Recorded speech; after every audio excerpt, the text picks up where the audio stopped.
Respect is not given away for free, and it is not taken by force either. It's earned through a consistent pattern of how you carry yourself, how you treat your own boundaries, and how you treat other people. People who seem to command respect without asking for it usually share a specific set of habits, and those habits can be learned. This guide breaks down what respect actually is, the internal foundation it rests on. This guide will definitely help you to enhance quality of your life. You should understand what you're actually after before changing anything about your behavior. It helps you to separate you from three things people often confuse it with. People confuse respect and fear. Fear makes people comply when you're watching and resent when you are not. Respect makes people cooperate even when you're absent because they trust your judgment. They appreciate your skills that you obtain. They appreciate your inner value. You can be well liked and not respected. The office clown everyone likes, but nobody consult on decisions with. And you can be respected without being universally liked, the manager who makes tough decisions.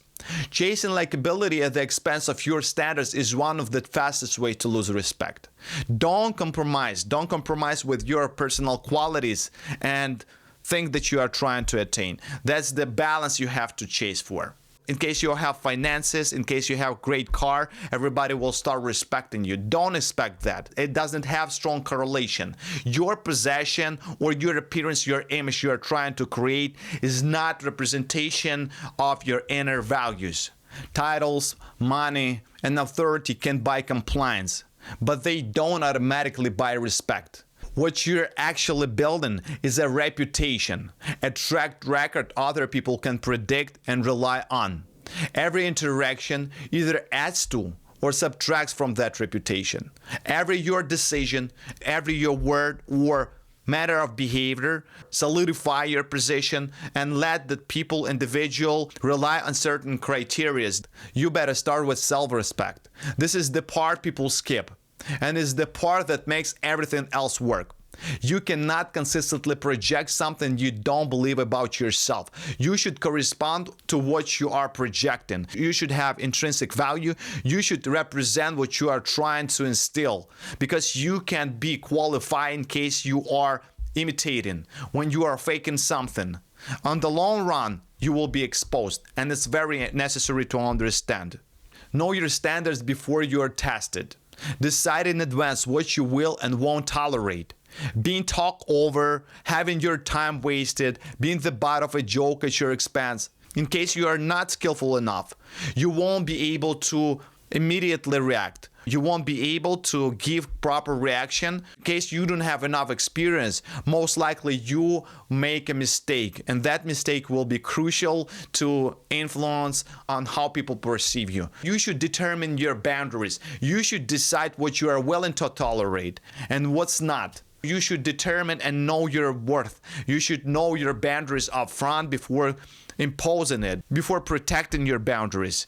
Keep promises to yourself. Showing up for your own workouts, deadlines, and commitments builds on internal sense that your worth means something.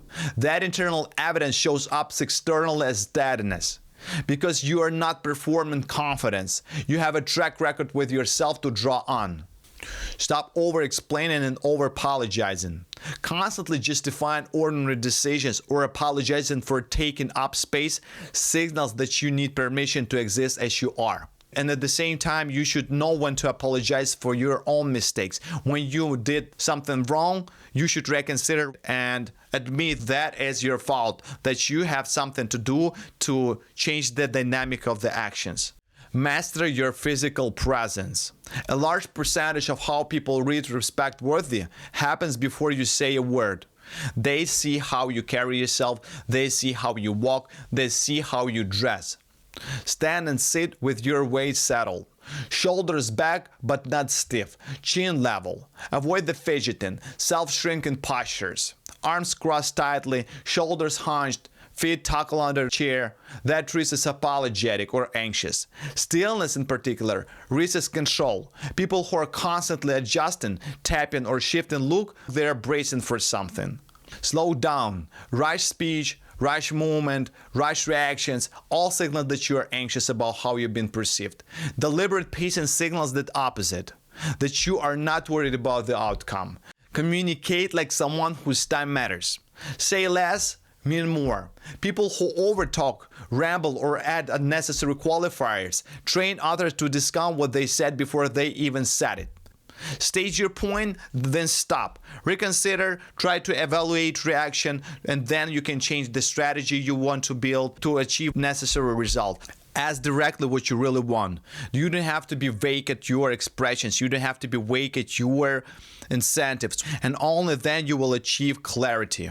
They will understand that you are direct, straightforward, and that your word weighs something. Use calm, even tone under pressure. Voice control is one of the most reliable respect signals there is.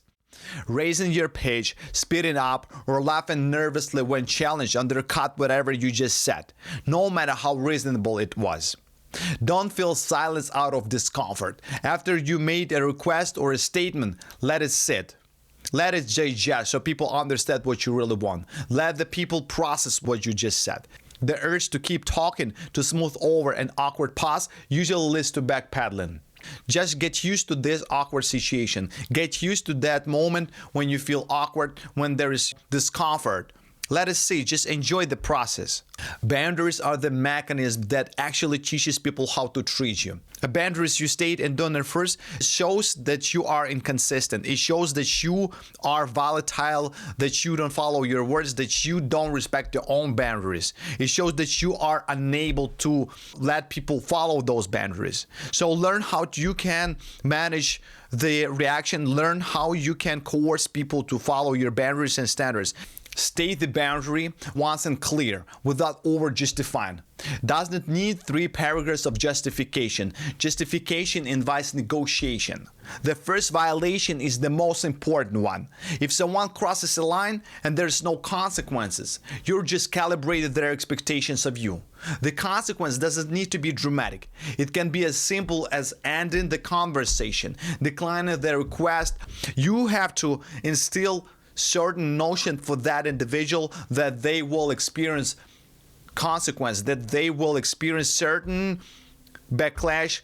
The outcome, the consequence should be physical, not verbal. You can't say something and then don't follow your own words. It creates additional complication. It creates wrong impression of your personality. It creates wrong impression that you will not follow your own word. Match your tone of the situation, not your anxiety. Enforcing the boundary doesn't require anger. In fact, the calmer you are while doing it, the more it is a stable principle rather than an emotional reaction. It should be consistent, it should be well elaborated, it should be well developed, and you should obtain this kind of skill to imposing your boundaries. Admit mistakes quickly and deliberately. Builds more respect than deflecting, because it shows you can be trusted to tell the truth even when it costs you something. Develop actual expertise in something. Competence is the least glamorous and most durable source of respect there is. Being genuinely good at your work, your craft, or your role gives people a concrete reason to take you seriously that has nothing to do with a performance or posture. Handle disrespect in the moment. You should understand that you have to react immediately. When a situation happened, you should deflect, you should make immediate decision and decide what you're gonna do, so people feel that there's a pressure, that people feel that you are consistent, that you are doing something to protect your boundaries, to protect your own standards. You not necessarily have to respond to everything that falls on your shoulders. You not necessarily have to reflect all of the violation of your boundaries. Stay poised, stay calm, and distinct when it's unnecessary to prove something. Just shift focus onto something more important, something more reliable. This is how you can look more confident. This is how you can obtain control over the situation. Don't try to appease everyone. Don't try to create atmosphere when everybody's love you. It's literally impossible. And at the same time, everybody have own preferences. They have own style of perception, and they determine individually what they like. So there is no point even to waste your resources and energy to do so. Be self-concentrated. You have your own standards. Don't try to appease anyone. Don't try to compromise when you understand it will be detrimental on the long run, when you will understand that your move will create additional tension in the future. So try to predict on 2 steps forward. That's how you can save your energy. That's how you can instill certain dynamic. You don't have to avoid all of the conflicts. Sometimes you can even engage. You have to instill certain dynamic to create circumstances for preferable outcome.